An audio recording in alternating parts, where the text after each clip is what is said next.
back in another martial art history. It's from episode 3 called Muay Thai. 3, 2, 1, go. By Amy Johnson. Hey everyone, it's Amy Johnston and welcome back to another episode of Martial Arts History.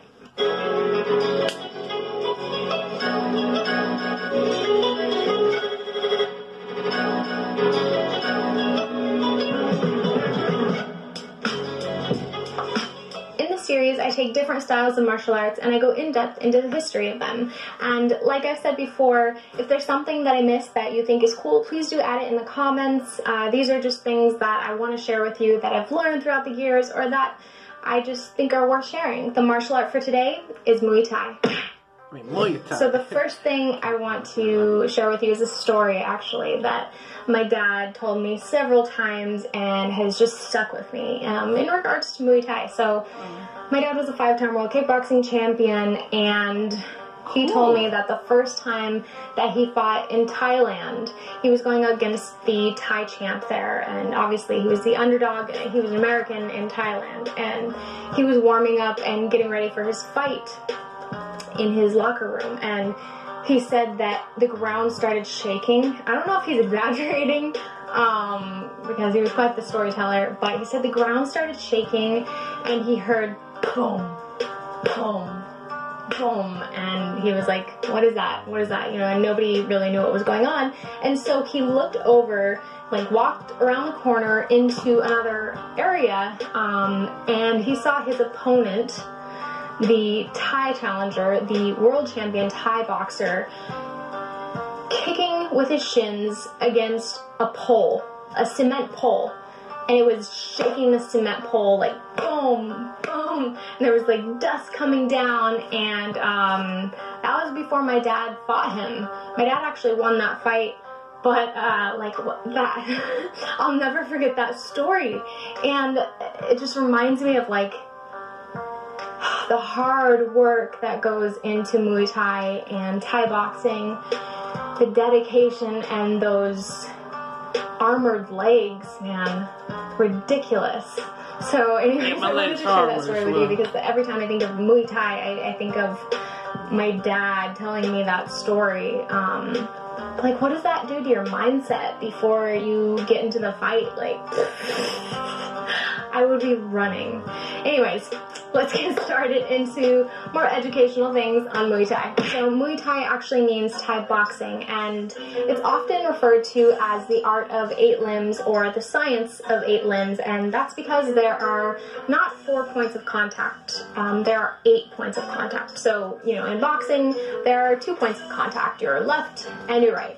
Kickboxing, there's 4, your left punch, right punch, left kick, round kick. Well, there are 8 in Muay Thai, so punch, punch, kick, kick, and then there's elbow, elbow, knee, knee. So 8 points of contact in Muay Thai. What comes to my mind often when thinking about Muay Thai fighters is the dance that they do before they fight, and there's actually a name for that. It's called the Y Crew or the Ram Y. So there's 2 different names for it. It's a traditional dance that signifies respect to their teachers, and also for some it's just a nice time to kind of show off some of their movements. And some fighters are more religious, giving thanks to whoever they believe in or what they believe in, but ultimately it's a tradition to express gratitude and give thanks. So the headpiece the Muay Thai fighters usually wear is called a mongkol, and the armband is called a prajan. So the headband and armband are usually given to the fighter after they've been blessed by Buddhist monks, and the point of this is to give victory and protection to the fighter. So Muay Thai is a sport that includes stand-up striking alongside clinching techniques. The sport makes use of one's whole body, including one's fists, elbows, knees, and shins.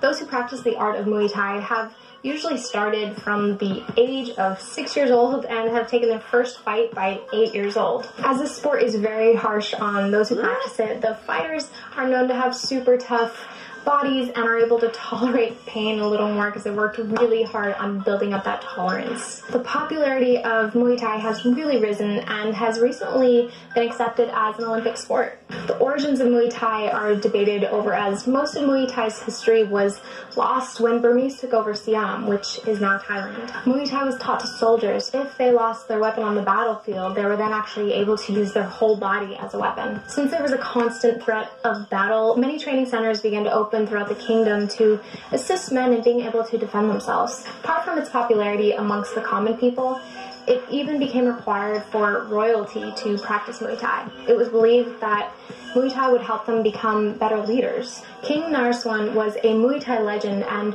would eventually help free Thailand from the Burmese. One of the most famous Thai fighters is named Samart Payakarun, who some also call the Muhammad Ali of Muay Thai. His achievements include a boxing record of 21-2, he has 4 Lumpini belts, and also he is a WBC Super Bantamweight champion. Another fighter by the name of Diasalnoy Chor Thanasakaran used his weight as an advantage and was often able to execute a very effective knee strike, which helped him to become an undefeated Lumpini Stadium champion. Saenchai's techniques as an agile and smart fighter earned him a right to be mentioned alongside the best fighters as well. Despite his short stature, his brilliance is displayed during his fights, and at 33 years of age, shows no signs of slowing down. Tang Chai Torsalache, Kyansak Sor Planchet, and Nangkabuan Nongki Payayuth are some of the other champions to have mastered Muay Thai techniques. Sorry if I'm not pronouncing these names right, they're really difficult to pronounce. One of the most well-known trainers of the sport is Yadtong Sananam, who has trained 7 Muay Thai champions. He actually owns a camp in Thailand where he trains a lot of UFC and K1 professionals. Muay Thai has had its influence in film, television, anime, manga, video games.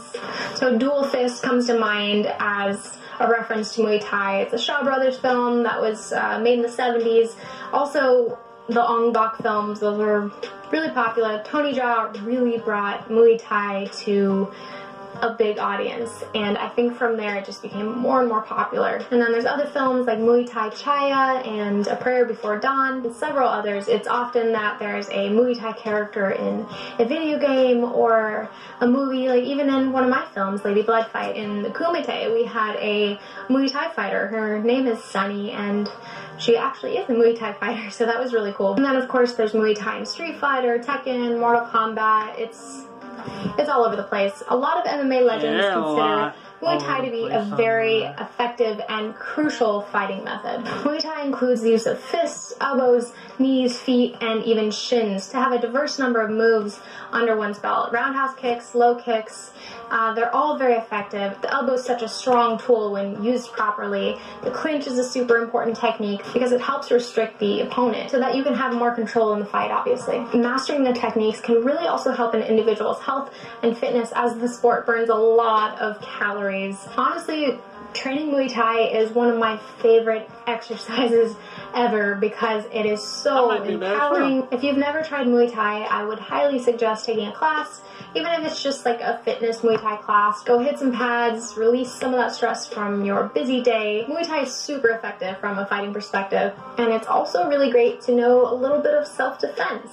Hopefully you never need to use it, but you know, if you do, Muay Thai teaches you to use all of your limbs. You're using your whole body as a weapon, and I think it's extremely effective. So I really recommend you try Muay Thai out. It's important to note that Muay Thai, like so many other martial arts styles, test an individual in so many different ways that can only strengthen the character and spirit of oneself, which contributes positively in being able to face every obstacle that comes your way. Alright everyone, that's it for the Muay Thai episode. I hope you enjoyed it, and please leave your comments down below letting me know how you liked the video, and also anything you wanted to add like I said before. If you haven't subscribed, please do so now, and if you have subscribed, go ahead and hit that notification bell. And if you haven't subscribed to my email list, go ahead and do that now. I'll leave a link down below for you. And by being a part of the email list, you will receive a lot of cool VIP treatment and early access to things. For example, I just gave 25 free pages of my new book, How to Stunt in Hollywood, to all my email subscribers. And I actually gave that to them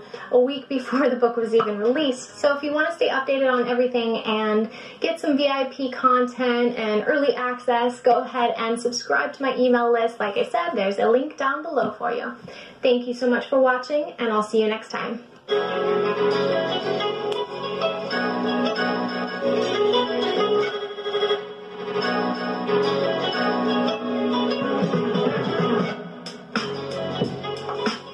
Alright, I think that's it for the martial arts history.